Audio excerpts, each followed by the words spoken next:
Ah, je voulais te féliciter aussi du coup parce que tu as été élue actrice, hein? Merci. Merci beaucoup, ça fait plaisir. Euh, Qu'est-ce que cette victoire représente pour toi? Waouh, c'est un gros challenge quand même. Meilleure actrice, on me nomme meilleure actrice aujourd'hui. J'en connais des meilleures. Et je me dis, mince, pourquoi on m'a choisi parmi tant d'autres? Parmi ces belles actrices, ces magnifiques et talentueuses actrices, et moi. J'ai commencé il n'y a pas longtemps, on m'a vu il n'y a pas longtemps, et aujourd'hui, on me nomme moi, c'est que c'est fort. Et je me dis, je dois toujours faire beaucoup mieux. Donc, c'est un challenge qu'on m'a lancé, limite, c'est un big challenge. Donc voilà, c'est chaud, mais ça fait trop plaisir. Et en tant que femme, qu'est-ce que ça représente pour toi? Parce que c'était le Only Women Awards. En tant que femme, qu'est-ce que ça représente pour toi? Bah, ça fait toujours plaisir de représenter les femmes, surtout le rôle que j'ai incarné. Donc, déjà, je me devais d'interpréter en gros le rôle d'une femme comme on ne la voit pas souvent. Et là, ça me faisait plaisir qu'à un événement comme ça, on me nomine. Donc, je peux te laisser comprendre un peu comment c'était. Félicitations, franchement, tu le mérites. Merci, merci beaucoup. En tout cas, je sais qu'il y a encore beaucoup de chemin à faire, mais on va s'accrocher. Heureusement qu'on a de bons leaders qui nous guident et on remercie le ciel et on remercie surtout à LH pour c'est lui qui nous aide vraiment qui nous encadre comme il se doit. C'est grâce à lui qu'on arrive à sortir de nos émotions, des émotions qu'on n'a pas l'habitude qu'on croirait même enfuir en nous. Donc, c'est fou, mais il fait un bon boulot. Est-ce que Karma, c'était ta première expérience cinématographique? Alors, non, pas du tout. Je jouais avant, mais pour des séries qui passaient en général sur A+. Donc, je me suis jamais lancée dans le cinéma sénégalais. Et justement, quand ça s'est passé, je paniquais pour des vrais. J'allais jamais accepter le rôle. Parce que j'ai un gros souci avec mon Wolof. En fait, le souci, c'est quoi? C'est que j'ai un accent. Donc, du coup, j'étais en train de me dire, oh, mais jamais, je vais jamais pouvoir le faire. Oh, mais c'est pas possible. Je m'étais mise une limite directe. Et je me suis dit, en fait, tu vas interpréter un rôle avec l'accent ou pas, tu vas faire comprendre aux gens le message que tu veux partager. Et ça, même si tu ne parles pas une langue comme il se doit. Donc, tout va jouer. Les émotions, c'est là où tu vas te donner vraiment, que ce soit la mise en scène sur le plateau. Et voilà, c'est tout ça qui m'a aujourd'hui boosté à surtout jouer avec les émotions. Roselyne, tu es aussi capverdienne, hein? Oui, mon papa est capverdien, mais qui est né, qui a grandi ici. Ma mère est sénégalaise. D'accord. Et du coup, j'avais une question d'un de mes abonnés. Comme c'est la CAN en ce moment, il voulait savoir qui est-ce que tu supportais. Est-ce que tu es plutôt Sénégal ou Cabo Verde? J'aime pas trop ces genres de questions. Depuis ce matin, on n'arrête pas de me lancer des pics comme ça pour vous dire, même Virginie, elle m'a fait ça. Je dis, moi, où c'est Dourek? Je suis là-bas. C'est-à-dire, si Sénégal gagne, mais après moi, je suis sénégalaise. Donc, franchement, aujourd'hui, je serais heureuse aujourd'hui si le Cap Vert gagnait. Ben, ça, c'est un peu de moi, mais aujourd'hui, je suis sénégalaise. Donc, à fond, je supporte plus le Sénégal que le Cap Vert. Je suis désolée, les Capverdiens, mais c'est, voilà quoi. C'est le Sénégal d'abord. Alors, tu es dans l'événementiel, hein? Tu es la fondatrice de Alice Agency. Pourquoi l'événementiel? Il faut savoir que j'aime bien tout ce qui est beau. J'aime bien organiser des événements, j'aime bien tout mettre en place, que tout soit structuré. Et je suis très maniaque, très perfectionniste. Donc, du coup, Alice, je l'ai lancée depuis très longtemps, depuis quelques années quand même. Et ça marchait super bien. Après, j'ai dû mettre ça en stand-by pour des raisons personnelles où je voulais me concentrer un peu sur moi et tout.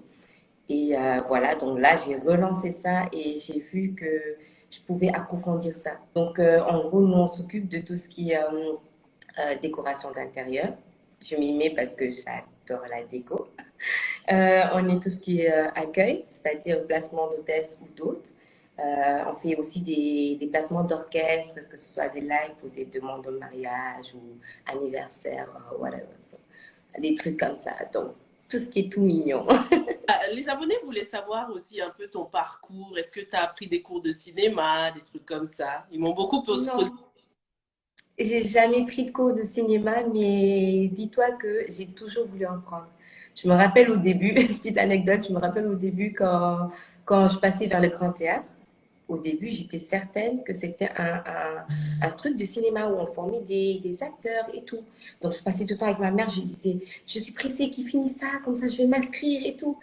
Et à la grande nouvelle, le jour J, c'était pas ça. Donc, j'étais là en train de me dire, mais mince, moi j'ai envie de créer ça en fait. J'ai envie de former des acteurs. J'ai toujours voulu me former et j'ai jamais eu l'occasion. Mais là, j'y pense quand même, franchement, parce que c'est toujours un bonus, c'est toujours bien. Et j'aimerais bien que vous me conseiller de bons endroits parce que je suis preneuse. Ok. Ma prochaine question concernait ta rencontre avec Omar Sy, que tu as rencontré l'année dernière, lors de son passage à Marodi. Oui. Qu'est-ce que ça a apporté de rencontrer un acteur comme ça? Est-ce que tu as eu l'occasion de parler avec lui? En fait, c'est quoi le truc? C'est qu'on n'a pas vraiment eu le temps d'échanger. C'était vraiment un coup de chance. Moi, je suis venue ce jour-là comme ça, comme à la maison. Marodi, c'est la famille. J'arrive, voilà, on me dit, il y a Omar Sy qui est là. Je dis, quel Omar Sy? Omar Sy dont je parlais là, dernièrement. On me dit oui, ce Omar Sy là. Et donc tout le monde est en train de me dire, Maï, il faut que tu l'attendes, Maï, il faut que tu l'attendes. Je dis, je n'attends personne. Moi, je suis pas très, je vais en général vers les gens. J'aime bien ce qu'ils font. Et puis, tu vois. Et bizarrement, ils descendent. Et à ce moment-là, quelqu'un m'a dit, Maï, tiens, fais une photo. Je me suis retrouvée avec lui. J'ai dit, ok. Il me fait, ça va? Tu vas bien? Je dis, ça va bien, merci. Il dit, ok, on fait une photo. On a fait la photo. Et puis, il me dit, allez, bonne continuation. Il est parti. Je dis, ouais. Et j'avais envie de lui dire, en fait, je vous adore. J'adore ce que vous faites. Franchement, vous êtes un idole. Mon père, chaque fois, c'est, il faut que tu suives le parcours de Omar Sy. J'ai dit pas. Omar Sy a son parcours, j'ai le mien aussi. Oui. Donc, c'est quelqu'un que j'estime beaucoup. Je voulais aussi qu'on parle du Emotion Day, hein. La série, l'épisode final a été projeté comme ça, avec la réaction sans filtre du public. Est-ce que tu appréhendais ce moment? Qu'est-ce que tu as ressenti pendant la projection? Franchement, ce qu'il faut savoir, c'est qu'on le suivait en même temps que tout le monde. Donc, nous aussi, c'était notre première fois. Donc, on était super choqués. Moi, j'étais pressée de savoir comment le public allait réagir à certaines séquences. Est-ce qu'ils allaient kiffer? Est-ce qu'ils allaient rentrer? Et waouh, je suis rentrée, j'étais choquée déjà de voir toutes ces personnes qui sont venues, qui ont répondu présentes pour suivre en plus le dernier épisode de Karma. J'étais là, waouh, quand même, c'est pas évident. Et le monde réagissait et j'étais, waouh. Je savais pas je savais plus quoi faire en fait. J'étais juste heureuse à ce moment. Franchement, c'était une expérience unique, hein. De ouf, de ouf. Franchement, je n'oublierai jamais. On n'a pas besoin de filmer ça, je n'oublierai pas. J'espère que Marodi organisera plus d'événements comme ça parce que c'est vraiment bien pour les acteurs. Franchement, ouais, j'espère. Ça fait que tout le monde se rencontre, que ce soit les acteurs et les fans, et on a le temps de partager aussi des moments avec des fans. Donc, c'est magnifique, mais on demande que ça, on demande qu'à aller vers eux et les rencontrer et les écouter. Et justement, j'ai remarqué que tu es très présente sur les réseaux, tu écoutes beaucoup tes fans, tu réponds, tu partages beaucoup avec nous. Est-ce que c'est important pour toi? Très important pour moi. Si aujourd'hui on est là, si on aime ce qu'on fait, c'est grâce à eux. Donc ça, c'est juste un devoir. J'aurais aimé faire plus, j'aurais aimé répondre vraiment à tout le monde. Malheureusement, c'est pas évident, on le sait. Mais c'est quelque chose qui me tient à cœur. Ça, je n'oublierai jamais. Depuis le début, ils ont été là. Donc je leur dois quand même de faire quelque chose de propre pour eux. Concernant la série Karma, ce que j'aime, c'est qu'il y a une bonne représentation des femmes, en fait. Il y a ce côté women empowerment, avec ces héroïnes qui sont tellement fortes et courageuses. Qu'est-ce que ça te fait de faire partie de cette représentation positive des femmes? Ça fait plaisir. Aujourd'hui, c'est comme si on était des ambassadrices pour les femmes. On dénonce ces messages et ça fait plaisir, franchement, que toutes ces femmes aujourd'hui se retrouvent à travers nos personnages et qui s'y voient, qu'elles s'y voient plutôt et on les booste parce qu'on reçoit des messages comme quoi on inspire certaines personnes. C'est quand même fou. Mais oui, on inspire des personnes et on veut donner le meilleur de nous à ce moment-là. On se dit on n'a pas droit à l'erreur Et voilà, c'est magnifique. Déjà, j'ai jamais les mots pour parler de ça. Franchement, tellement que c'est profond, ça fait. Oui. J'aurais jamais pensé. Karma a vraiment donné l'occasion aux femmes de briller, en fait, hein. Oui, Et effectivement. avec cette belle histoire d'amitié, Elles cette shine toutes.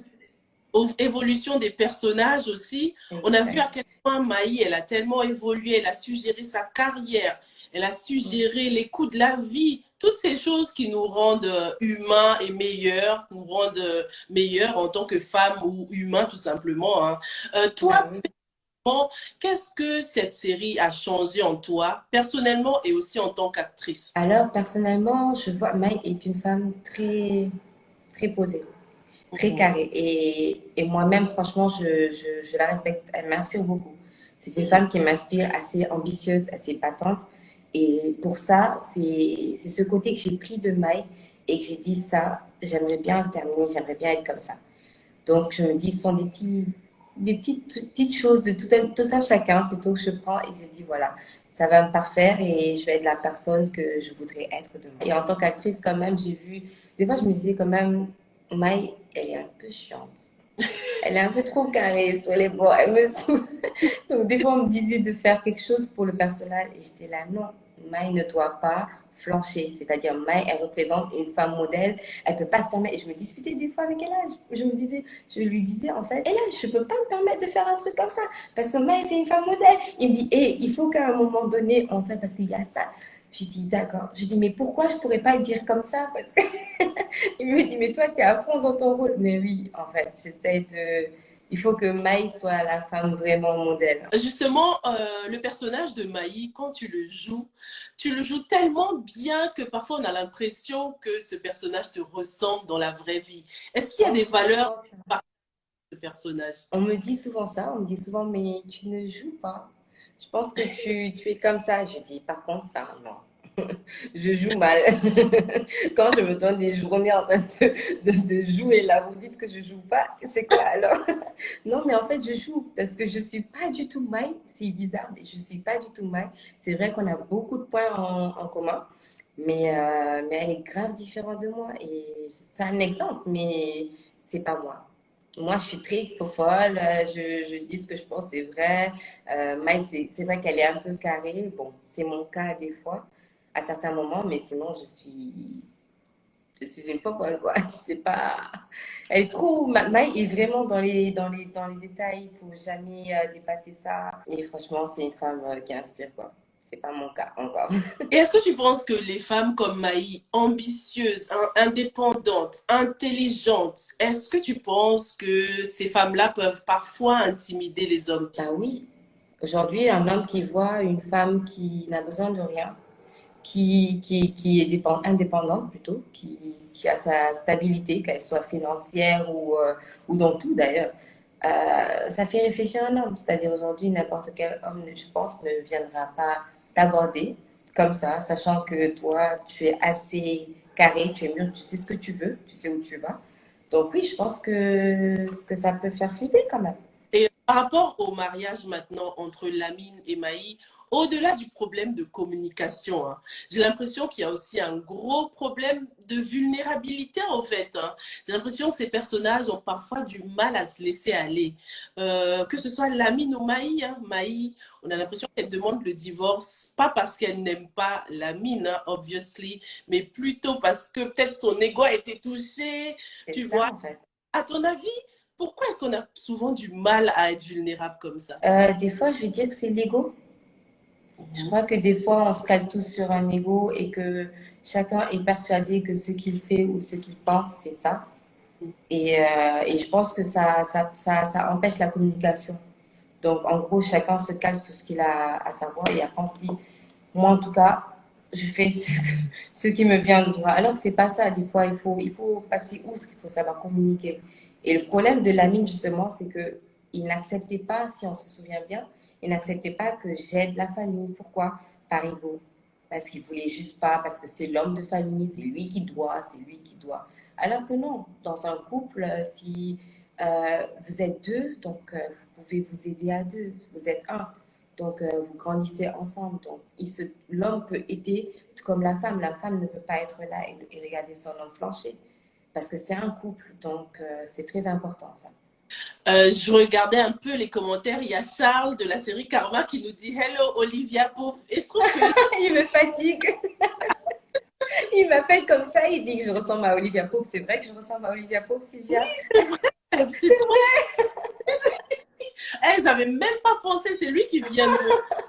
Eh, franchement, si je vais commencer à sortir avec ma coupe de vin comme ça. Ah là là. Les internautes disent parfois que Lamine ne mérite pas Maï. Qu'est-ce que tu en penses, toi? Franchement, j'aimerais bien.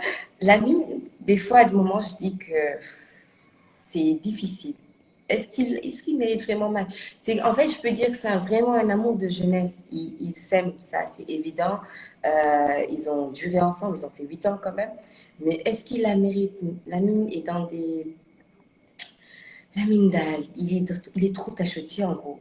Comparé à Kader, par exemple, qui fait des efforts, tu vois un peu ce que je veux dire? Qui est assez mature, assez responsable, il sait ce qu'il veut, il a la valeur de la femme, il fait attention. Et Lamine qui, lui, vit sa vie, quoi, en fait.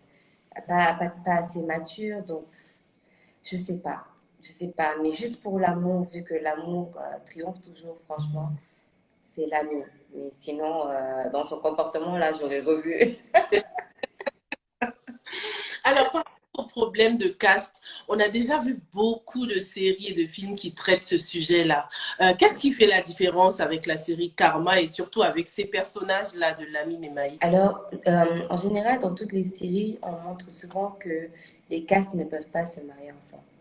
Et ce qui m'a fait plaisir avec Karma, c'est qu'on a montré que malgré tout ça, deux familles peuvent, deux personnes peuvent se lier en fait à vie.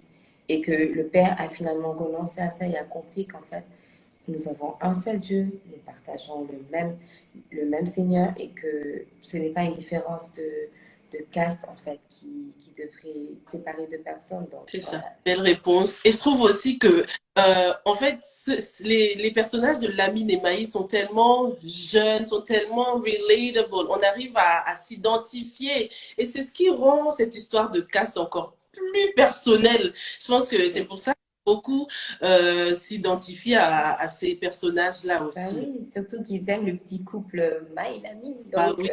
Maïlami, ça peut pas terminer comme ça. C'est pas Ah possible. non, on veut pas que ça se termine, ça c'est sûr. Par rapport à un personnage dans la série, j'ai une question d'une abonnée type 28 qui voulait savoir si la sœur de Malika, c'était ta sœur dans la vraie vie. Oui, c'est ma vraie sœur. C'est ma vraie sœur, Jessica Silla, c'est ma vraie sœur. Enfin, je sais pas comment elle a trouvé ça là, mais ils sont informés, ta communauté là. De ouf. Je kiffe. Alors, ma prochaine question, c'est par rapport à des moments très émotionnels que tu as eu à jouer. Hein. C'était tellement émouvant, tellement touchant, surtout la dernière partie, la dernière scène entre ces deux-là. La et Maï vont enfin devenir parents, mais en fait, ça fait quoi de nous faire croire en l'amour? Franchement, quand je tournais cette séquence, c'était non, je me mettais dans la peau d'une femme qui était mariée, qui portait un enfant et que son mariage tenait que par un fil. Et j'étais là, non, genre ça doit être difficile, tu vois, de voir que son homme va voyager comme ça et qu'ils auront divorcé pour rien, et alors qu'ils s'aiment vraiment. Et je me disais, il faut pas. Et là, du coup, les émotions montaient et je pleurais. Je pleurais, je me mettais à pleurer. On finissait en riait. On se disait, mais qu'est-ce qu'ils font les deux? Mais une fois que tu es dans la peau, c'est fou. C'est fou, ça te fait remonter de choses, tu comprends plein de choses quand même. Tu te dis quand même, c'est terrible de vivre des moments comme ça. Donc, courage à toutes celles qui le vivent, quoi. Ça me donne l'occasion de te demander quelle était la scène la plus difficile pour toi à tourner et comment est-ce que tu t'es préparée pour des scènes comme ça? La séquence, je dis que c'est les séquences. La séquence la plus difficile à tourner, c'est celle quand je me mariais et que je parlais et que j'étais sur le lit et que ma mère me conseillait. C'était la séquence la plus difficile à tourner, sincèrement. Parce que ma mère était partie quelques jours auparavant et d'entendre ma maman dans la série me conseiller pour mon mariage, j'étais là, waouh, qui fera ça à mon mariage? Et voilà, et donc c'était super difficile, j'arrivais pas. Et en vrai, je pleurais, mais je pleurais comme une madeleine, là. J'étais vraiment comme ça. Donc, mais c'était super difficile à tourner. Mais sinon, à part ça, j'ai eu la séquence avec l'ami, l'épisode 18. Oh my goodness. Des jours de tournage, je crois que c'était 2 jours de tournage où on est allé vraiment à fond, mais émotion sur émotion. C'était un ascenseur émotionnel en fait. Oh. Bah écoute, paix à son âme, à ta mère. Toutes mes condoléances. Merci, Je suis sûre qu'elle est merci hyper beaucoup. fière de toi. Je l'espère, je fais tout ça pour Ce que déjà. j'aime aussi avec cette série, c'est qu'elle nous apprend à vivre pour nous-mêmes, en fait, vivre pour soi-même Ouais. et de ne pas se laisser influencer par ce que les gens voudraient qu'on soit.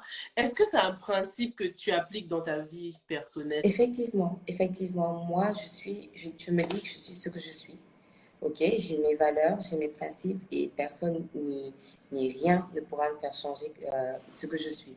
Après, ce qu'il faut faire, c'est que j'apprends toujours, j'essaie toujours de me perfectionner, j'apprends à être meilleure parce que personne n'est meilleur, mais je prends toujours du positif un peu partout. C'est ce qui fait peut-être ma force, mais voilà, je vois la vie comme ça en fait. J'ai deux questions d'abonnés encore, mais les questions se Oui. rejoignent, hein.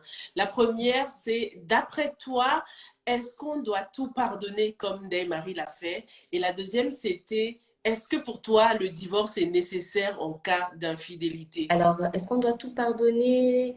Ça, je ne saurais dire. Moi, je dirais qu'il suffit de communiquer et de comprendre où a été la faille pour savoir en gros ce qui vous a amené à avoir ce problème. Après, seul le cœur sait aussi, tu peux pardonner aussi et ne pas oublier. Donc, c'est facile de dire pardonner, mais ça vient avec le temps des fois. Des fois, il faut prendre le temps qu'il faudra. Marie, où on lui en voulait, c'est que elle disait pardonner, mais elle n'avait pas vraiment pardonné et elle lui rejetait ça à chaque fois.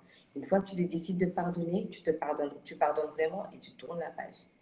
Mais pas que tu reviennes parce que tu as fait un choix et respecte ce choix. Alors, deuxième, est-ce qu'il est important genre, de divorcer par cause de l'infidélité, c'est ça? Oui, c'est ça. Franchement, l'infidélité n'est pas une raison de divorce. Comme je dis encore, c'est la communication, toujours communiquer. Demande-toi pourquoi il a fait ça et qu'est-ce qui l'a poussé à te tromper. Regarde la faille et essaye de voir si tu peux combler cette faille.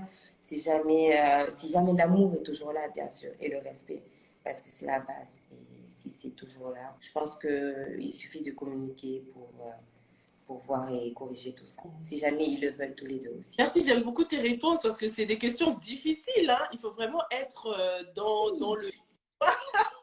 Tu t'es posé combien de jours pour faire ça? Pas Donc, beaucoup. j'aimerais bien savoir, Sylvia. Ça dépend de chaque situation, en fait. Donc, dire oui, oui, oui, il faut divorcer, c'est un peu trop... il faut y Non, réfléchir. c'est pas trop. Comme Voilà, communication, c'est la clé. c'est la clé, effectivement. Toujours, Ah. toujours Alors, communiquer. comment Maï a essayé de trouver l'équilibre entre sa carrière, sa famille, sa belle famille, son mariage et ses amis. Mais elle n'a pas trouvé l'équilibre. En tout cas, elle a essayé. Elle essaye. Je me rappelle quand on tournait avec Talela et qu'elle venait au salon, quand j'étais au salon, je lui disais, je ne sais plus quoi faire en fait. Il y a mon mariage, j'ai mes amis, il y a ma belle famille. Effectivement, c'est comme ça que je pense que Maï se sentirait en fait, en vrai de vrai. Elle est perdue, il y a 1000 personnes et 1000 problèmes autour d'elle. Donc, sa famille aussi, sans oublier sa famille. Parce que Maï, si elle fait tout ça aujourd'hui, c'est surtout pour sa famille. Et c'était galère avec la belle famille qui t'interdisait d'aller voir ta famille, mais non. Il fallait trouver le juste milieu, en fait. Et ça, c'est chaud. Et du coup, toi, Roselyne, est-ce que c'est quelque chose qui te parle, cet équilibre qu'il faut essayer de trouver? Et qu'est-ce que tu conseillerais aux femmes qui struggle avec ça, qui ont des difficultés à trouver cet équilibre? Alors, je pense il faut savoir trouver l'équilibre. En gros, faut se concentrer sur les plus importants, les choses les plus importantes. C'est-à-dire ta famille, aujourd'hui, ton mari, parce que c'est une chose importante, ta belle famille aussi, tu vois. Mais ne jamais oublier aussi le boulot, c'est-à-dire donne un peu de temps pour chaque chose importante dans ta vie. Je pense que c'est l'équilibre un peu. Après, c'est mon avis. Donc voilà, c'est comme ça que je vois en fait l'équilibre pour maintenir chaque chose autour de nous. Maï va devenir maman, hein. Est-ce que c'est quelque chose qui va briser ce petit équilibre qu'elle a déjà essayé? Maï est devenue déjà maman. On a mis 1 an après. Ah oui, c'est vrai. Donc, faut me féliciter. Ah, je suis encore stock pendant la dernière. C'est tellement émouvant. L'épisode 32, vous avez aimé? Ah oui, oui, oui, moi j'ai aimé, hein. Ah, ça fait plaisir. Ça fait plaisir. Bien sûr, bien sûr. Génial, génial. Pas détester Karma, ça c'est impossible. Chaque jour, on fait battre votre cœur un peu plus fort. Non, j'aime bien. On arrive à ma dernière question et c'est celle de Dis-moi tout. Teen Life. Elle te demande comment est-ce que tu vois ta carrière dans 5 ans? Alors, si je suis... Bon, bien sûr, je souhaite être toujours actrice. J'aimerais bien être comme... comment il s'appelle la maman dans Impact? Gradel, Mélanie Gradel. C'est un moment aussi, elles ont eu un long parcours. Et du coup, j'aimerais bien suivre ce parcours-là. C'est des femmes qui m'inspirent beaucoup dans le cinéma sénégalais. Donc, oui, j'aimerais bien me perfectionner, être un modèle, bien évidemment, dans le cinéma sénégalais et bien surtout montrer de quoi on est capable à l'extérieur et montrer que oui, il y a de grands acteurs et de grandes actrices ici en Afrique. Où est-ce que tu vois l'évolution du coup du cinéma sénégalais là? Je suis tellement fière de voir comment on a évolué.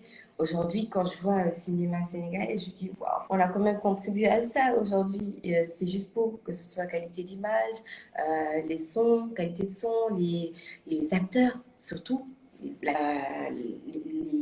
accoutrements, c'est juste magnifique. Quand je vois aujourd'hui Hollywood, je dis, mais on a tout à fait notre place, en fait. Pourquoi pas un Dakarwood, Sénéwood, pourquoi pas? Donc aujourd'hui, je me dis que oui, comme Hollywood aussi, on a autant de chances aussi d'y arriver. Franchement, je suis fière de ce qu'on devient.